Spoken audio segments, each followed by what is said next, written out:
Hey guys, Veebat here with another V-Plays, taking a second look at the P1056. The P1056, I kind of gave it a little bit of a bad rap when we first started playing it.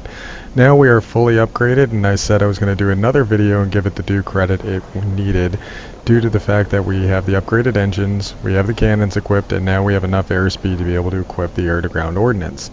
It's still lacking in altitude performance, but I think you'll be surprised at how well I can handle climbing up to those massive heights and maintaining its airspeed now that it has the engines it needs in order to do so.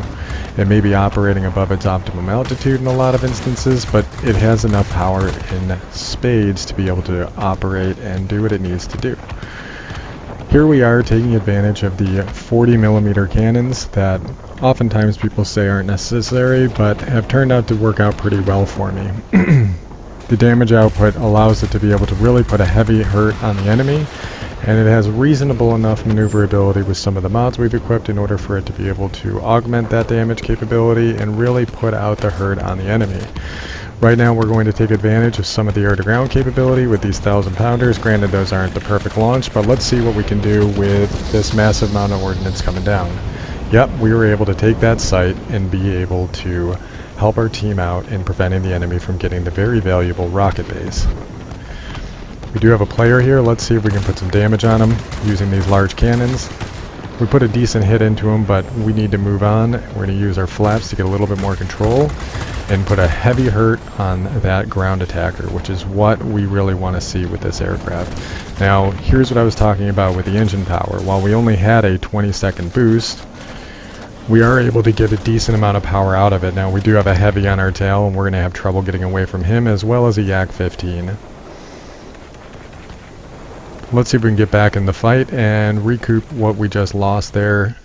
This is attrition mode, so what we're going to need to do is kill enemies primarily, but capturing zones is going to increase the multiplier you see at the top of the screen. So we were fighting over the rocket base because being able to get that early on is going to be able to give us a little bit of an advantage when it comes to taking bases without having to focus too much effort on ground attack, which means we're spending more time attacking enemy aircraft. Now we have the ×2 multiplier since my team was able to get the airfield and the garrison.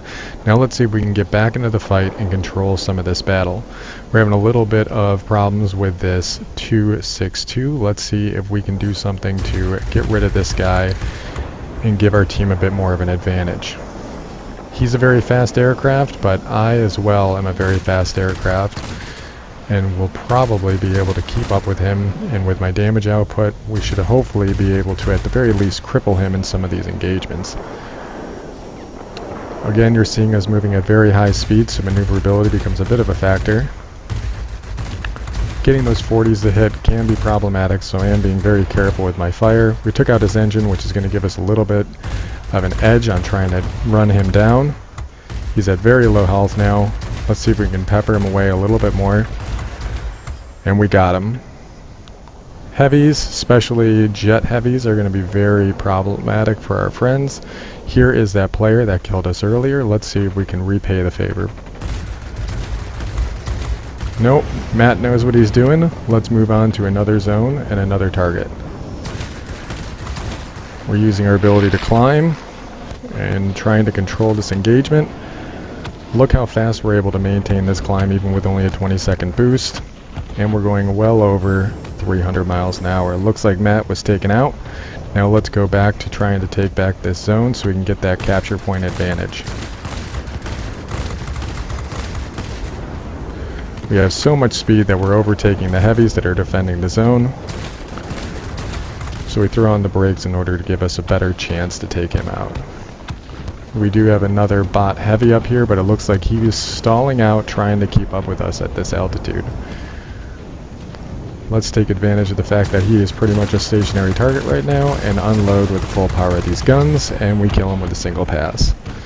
We do have the 262 back as well as a 9U. I'm going to do my best to ignore the 9U and go after my primary target, this 262. And as you can see, we're gaining on this target right now. Granted, he is turning, but we're able to get him out of the zone We caused some significant damage, took out his engines, took out his maneuverability, and wiped him out. And there's the advantage of having really high-powered cannons on the target. What is everybody doing here? 9U? You're going to try and climb up to me? You're going to lose your airspeed, that's fine.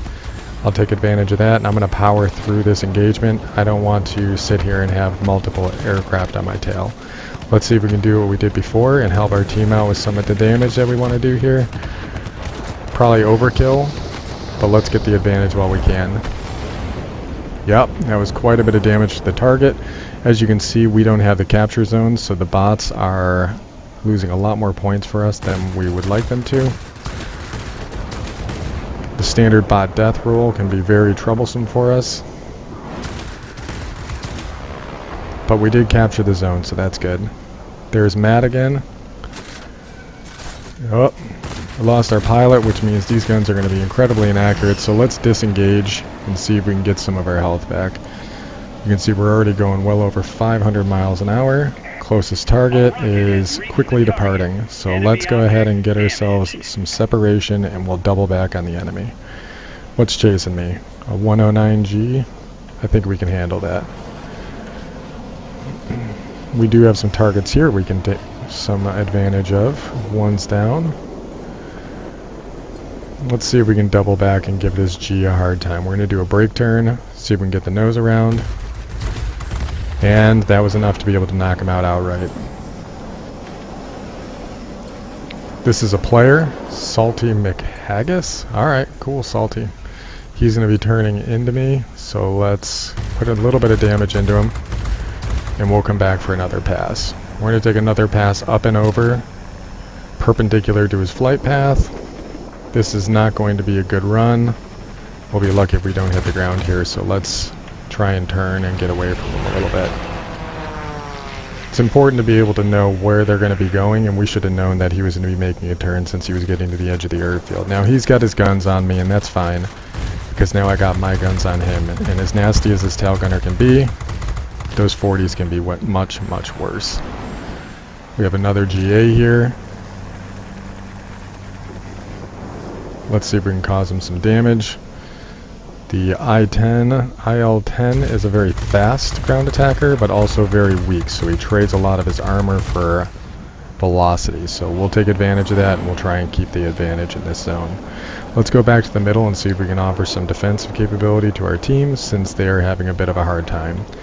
We're probably going to lose this match, but as you can see, the aircraft is performing quite well, despite the fact that my team is not doing so hot. We do have our armament back already, so that's nice. Low health target. We didn't even have to do anything there. Our teammates took him out.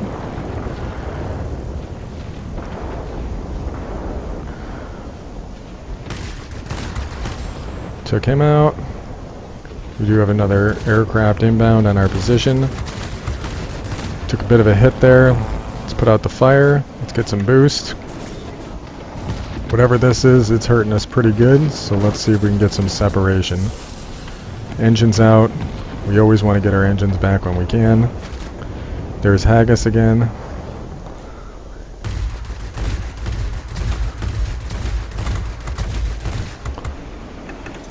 No, those were never going to hit. It's worth a shot.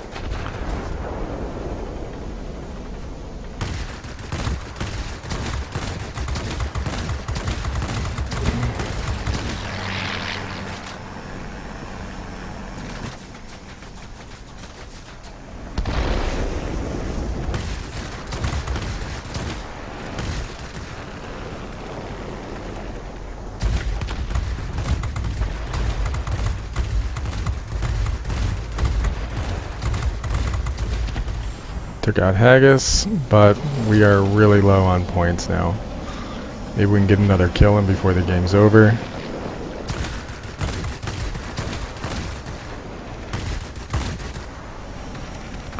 A turning fight is not what we want to be in with this aircraft, but sometimes bots straighten out and maybe we can take advantage of that. Yep, we're able to take advantage of it, but unfortunately we lost the match.